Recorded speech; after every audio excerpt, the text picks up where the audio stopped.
أعوذ بالله من الشيطان الرجيم.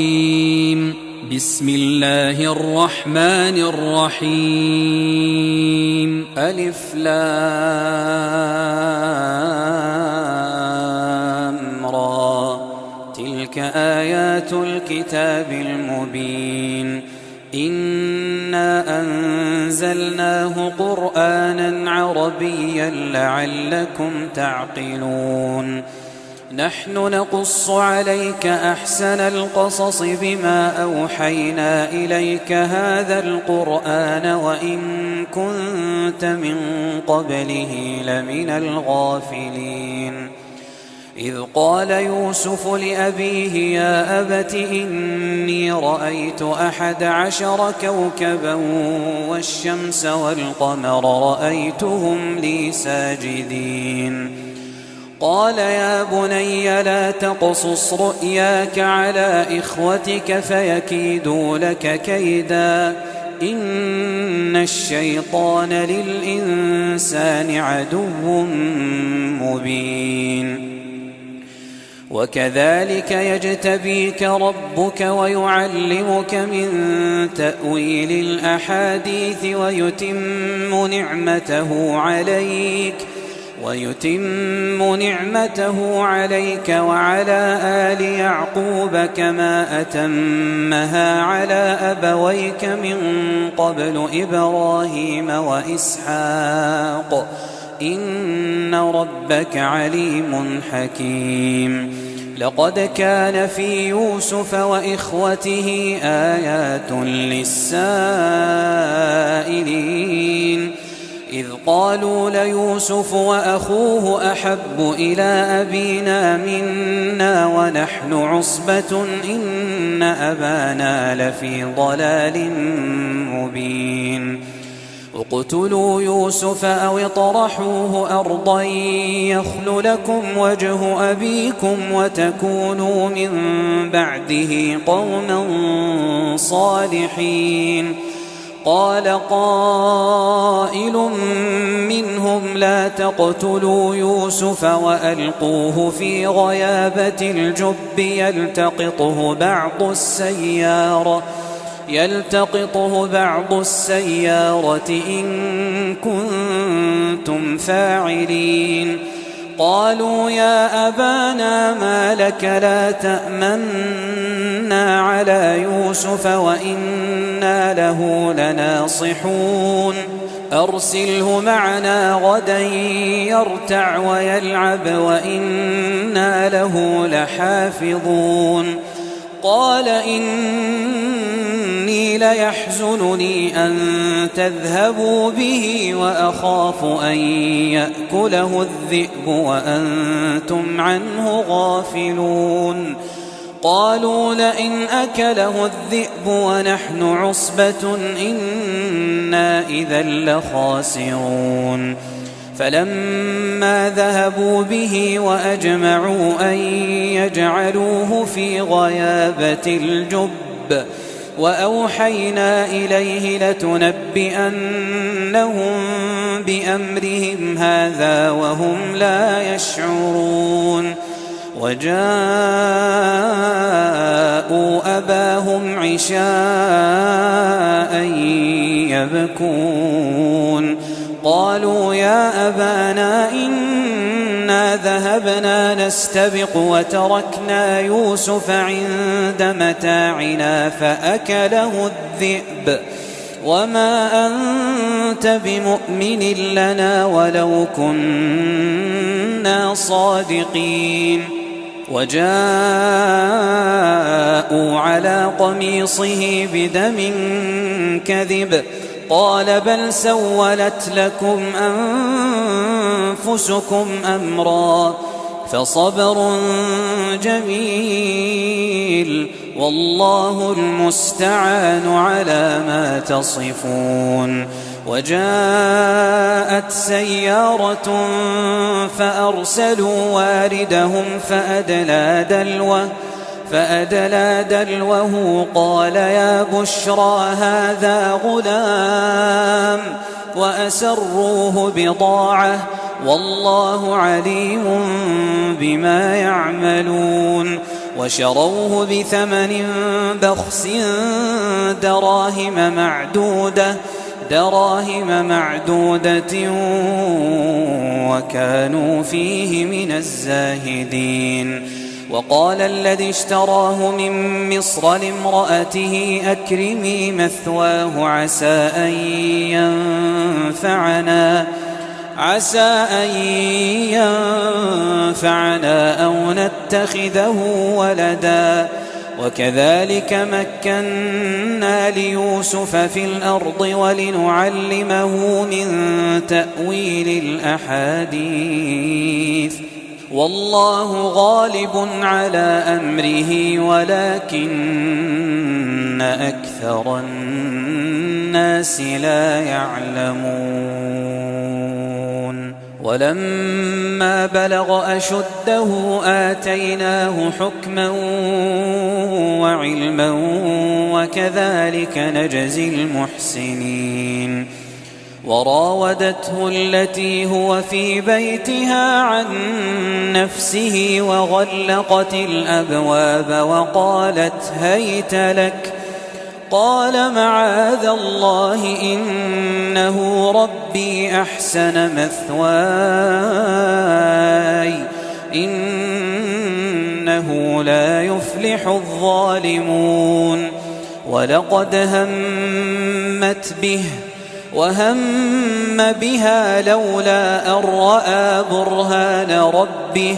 كذلك لنصرف عنه السوء والفحشاء إنه من عبادنا المخلصين. واستبق الباب وقدت قميصه من دبر وألف يا سيدها لدى الباب قالت ما جزاء من أراد بأهلك سوءا إلا أن يسجن أو عذاب أليم. قال هي راودتني عن نفسي وشهد شاهد من أهلها إن كان قميصه قد من قبل فصدقت وهو من الكاذبين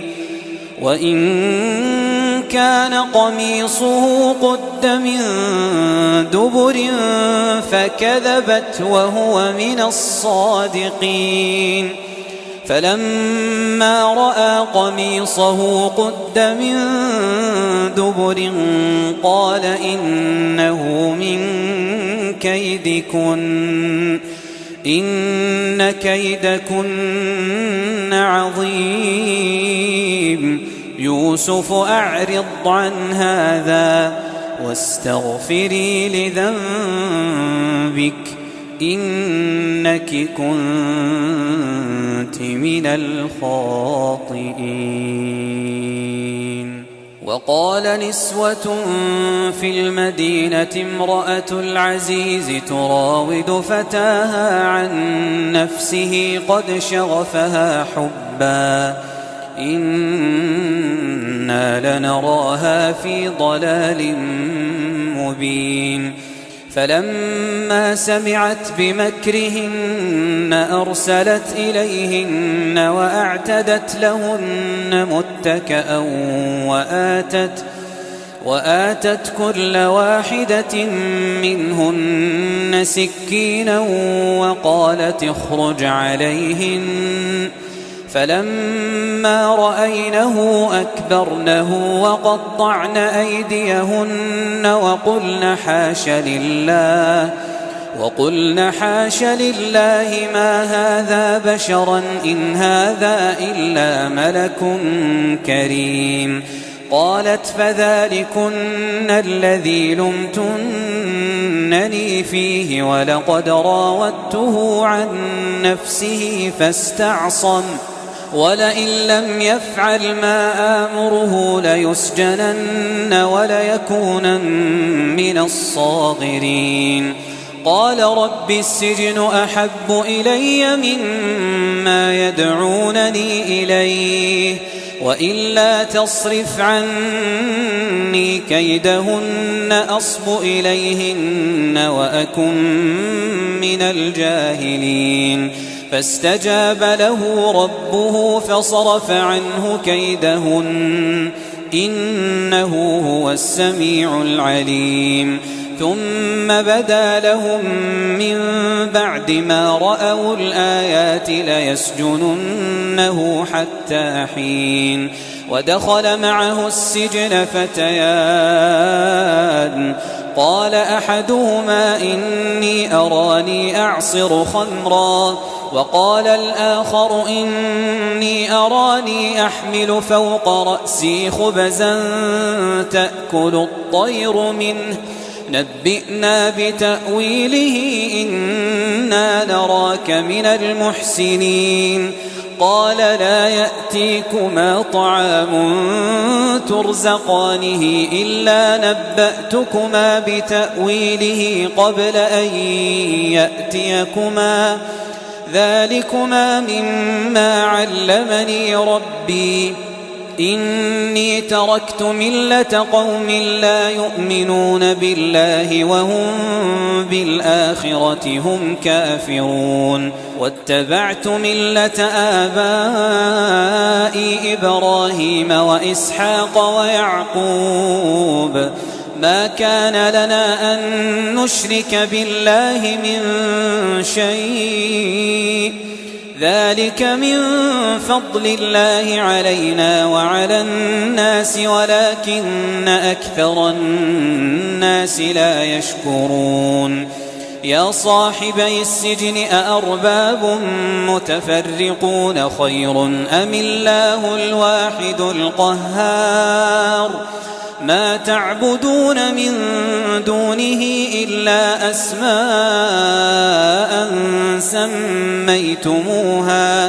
سميتموها أنتم وآباؤكم ما أنزل الله بها من سلطان إن الحكم إلا لله أمر ألا تعبدوا إلا إياه ذلك الدين القيم ولكن أكثر الناس لا يعلمون يا صاحبي السجن أما أحدكما فيسقي ربه خمرا وأما الآخر فيصلب فتأكل الطير من رأسه قضي الأمر الذي فيه تستفتيان وقال للذي ظن أنه ناج منهما اذكرني عند ربك فأنساه الشيطان ذكر ربه فلبث في السجن بضع سنين وقال الملك إني أرى 7 بقرات سمان يأكلهن 7 عجاف و7 سنبلات خضر وأخر يابسات يا أيها الملأ أفتوني في رؤياي إن كنتم للرؤيا تعبرون قالوا أضغاث أحلام وما نحن بتأويل الأحلام بعالمين وقال الذي نجا منهما وادكر بعد أمة أنا أنبئكم بتأويله فأرسلون يوسف أيها الصديق أفتنا في 7 بقرات سمان يأكلهن 7 عجاف و7 سنبلات خضر وأخر يابسات لعلي أرجع إلى الناس لعلهم يعلمون قال تزرعون 7 سنين دأبا فما حصدتم فذروه في سنبله إلا قليلا مما تأكلون ثم يأتي من بعد ذلك 7 شداد يأكلن ما قدمتم لهن إلا قليلا مما تحصنون ثم يأتي من بعد ذلك عام فيه يغاث الناس وفيه يعصرون وقال الملك ائتوني به فلما جاءه الرسول قال ارجع إلى ربك فاسأله ما بال النسوة اللاتي قطعن أيديهن إن ربي بكيدهن عليم قال ما خطبكن إذ راوتن يوسف عن نفسه قلن حاش لله ما علمنا عليه من سوء قالت امرأة العزيز الآن حصحص الحق أنا راودته عن نفسه وإنه لمن الصادقين ذلك ليعلم أني لم أخنه بالغيب وأن الله لا يهدي كيد الخائنين وما أبرئ نفسي إن النفس لأمارة بالسوء إلا ما رحم ربي إن ربي غفور رحيم وقال الملك ائتوني به أستخلصه لنفسي فلما كلمه قال إنك اليوم لدينا مكين أمين قال اجعلني على خزائن الأرض إني حفيظ عليم وكذلك مكنا ليوسف في الأرض يتبوأ منها حيث يشاء نصيب برحمتنا من نشاء ولا نضيع أجر المحسنين ولأجر الآخرة خير للذين آمنوا وكانوا يتقون وجاء إخوة يوسف فدخلوا عليه فعرفهم وهم له منكرون ولما جهزهم بجهازهم قال ائتوني بأخ لكم من أبيكم ألا ترون أني أوفي الكيل وأنا خير المنزلين فإن لم تأتوني به فلا كيل لكم عندي ولا تقربون قالوا سنراود عنه أباه وإنا لفاعلون وقال لفتيانه اجعلوا بضاعتهم في رحالهم لعلهم يعرفونها إذا انقلبوا إلى أهلهم لعلهم يرجعون فلما رجعوا إلى أبيهم قالوا يا أبانا منع منا الكيل فأرسل معنا أخانا نكتل وإنا له لحافظون قال هل آمنكم عليه إلا كما أمنتكم على أخيه من قبل فالله خير حافظا وهو أرحم الراحمين ولما فتحوا متاعهم وجدوا بضاعتهم ردت إليهم قالوا يا أبانا ما نبغي هذه بضاعتنا ردت إلينا ونمير أهلنا ونحفظ أخانا ونزداد كيل بعير ذلك كيل يسير قال لن أرسله معكم حتى تؤتون موثقا من الله لتأتونني به إلا أن يحاط بكم فلما آتوه موثقهم قال الله على ما نقول وكيل وقال يا بني لا تدخلوا من باب واحد وادخلوا من أبواب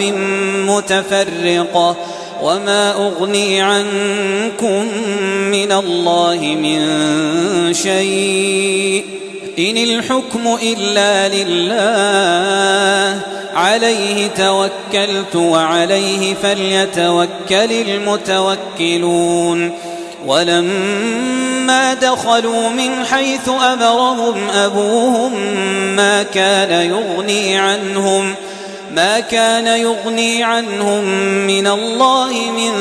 شيء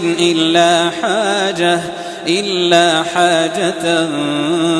في نفس يعقوب قضاها وإنه لذو علم لما علمناه ولكن أكثر الناس لا يعلمون ولما دخلوا على يوسف آوى إليه أخاه قال إني أنا أخوك فلا تبتئس بما كانوا يعملون فلما جهزهم بجهازهم جعل السقاية في رحل أخيه ثم أذن مؤذن أيتها العير إنكم لسارقون قالوا وأقبلوا عليهم ماذا تفقدون قالوا نفقد صواع الملك ولمن جاء به حمل بعير وأنا به زعيم قالوا تالله لقد علمتم ما جئنا لنفسد في الأرض وما كنا سارقين قالوا فما جزاؤه إن كنتم كاذبين قالوا جزاؤه من وجد في رحله فهو جزاؤه كذلك نجزي الظالمين فبدأ بأوعيتهم قبل وعاء أخيه ثم استخرجها من وعاء أخيه كذلك كدنا ليوسف ما كان ليأخذ أخاه في دين الملك إلا أن يشاء الله نرفع درجات من نشاء وفوق كل ذي علم عليم قالوا إن يسرق فقد سرق أخ له من قبل فأسرها يوسف في نفسه ولم يبدها لهم قال أنتم شر مكانا والله أعلم بما تصفون قالوا يا أيها العزيز إن له أبا شيخا كبيرا فخذ أحدنا مكانه إنا نراك من المحسنين قال معاذ الله أن نأخذ إلا من وجدنا متاعنا عنده إنا إذا لظالمون فلما استيئسوا منه خلصوا نجيا قال كبيرهم ألم تعلموا أن أباكم قد أخذ عليكم موثقا من الله ومن قبل ما فرطتم في يوسف فلن أبرح الأرض حتى يأذن لي أبي أو يحكم الله لي وهو خير الحاكمين ارجعوا إلى أبيكم فقولوا يا أبانا إن ابنك سرق وما شهدنا إلا بما علمنا وما كنا للغيب حافظين واسأل القرية التي كنا كنا فيها والعير التي أقبلنا فيها وإنا لصادقون قال بل سولت لكم أنفسكم أمرا فصبر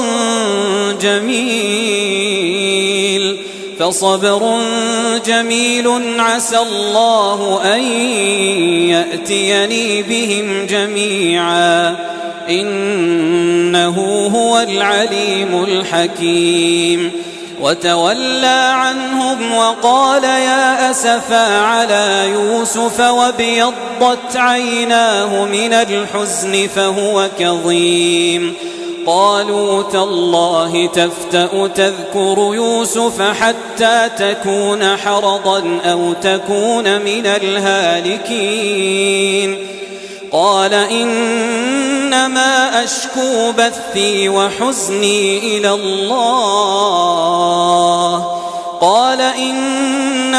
أشكو بثي وحزني إلى الله وأعلم من الله ما لا تعلمون يا بني يذهبوا فتحسسوا من يوسف وأخيه ولا تيأسوا من روح الله إنه لا ييأس من روح الله إلا القوم الكافرون فلما دخلوا عليه قالوا يا أيها العزيز مسنا وأهلنا الضر وجئنا ببضاعة مزجاة فأوف لنا الكيل وتصدق علينا إن الله يجزي المتصدقين قال هل علمتم ما فعلتم بيوسف وأخيه إذ أنتم جاهلون قالوا أئنك لأنت يوسف قال أنا يوسف وهذا أخي قد من الله علينا إنه من يتق ويصبر فإن الله لا يضيع أجر المحسنين قالوا تالله لقد آثرك الله علينا وإن كنا لخاطئين قال لا تثريب عليكم اليوم يغفر الله لكم وهو أرحم الراحمين اذهبوا بقميصي هذا فألقوه على وجه أبي يأت بصيرا وأتوني بأهلكم أجمعين ولما فصلت العير قال أبوهم إني لأجد ريح يوسف لولا أن تفندون قالوا تالله إنك لفي ضلالك القديم فلما أن جاء البشير ألقاه على وجهه فارتد بصيرا قال ألم أقل لكم إني أعلم من الله ما لا تعلمون قالوا يا أبانا استغفر لنا ذنوبنا إنا كنا خاطئين قال سوف أستغفر لكم ربي إنه هو الغفور الرحيم فلما دخلوا على يوسف آوى إليه أبويه وقال ادخلوا مصر إن شاء الله آمنين ورفع أبويه على العرش وخروا له سجدا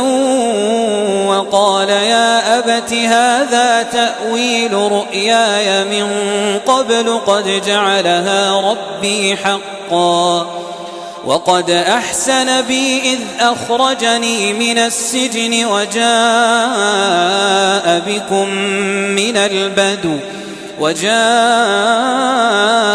بكم من البدو من بعد أن نزغ الشيطان بيني وبين إخوتي إن ربي لطيف لما يشاء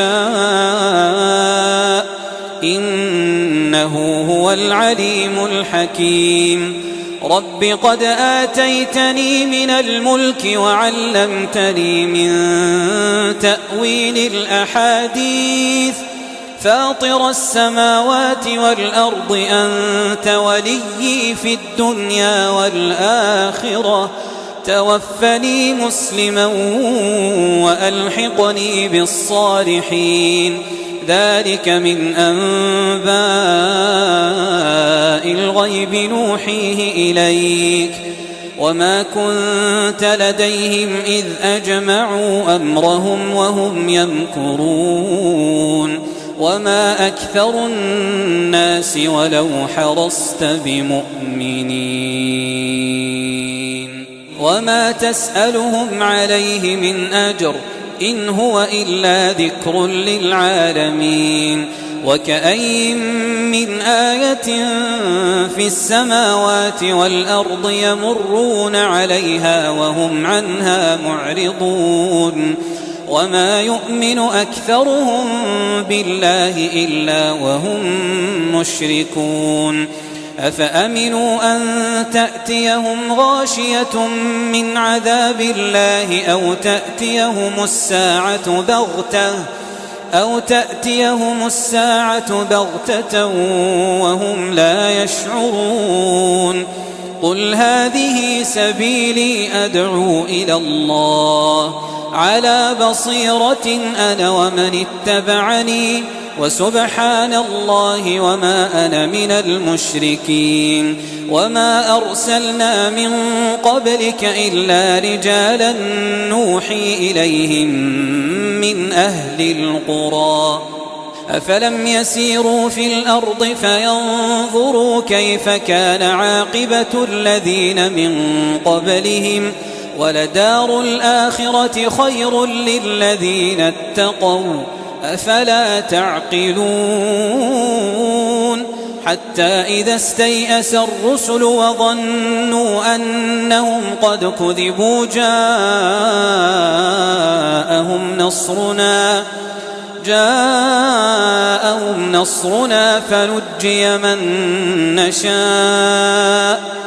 فنجي من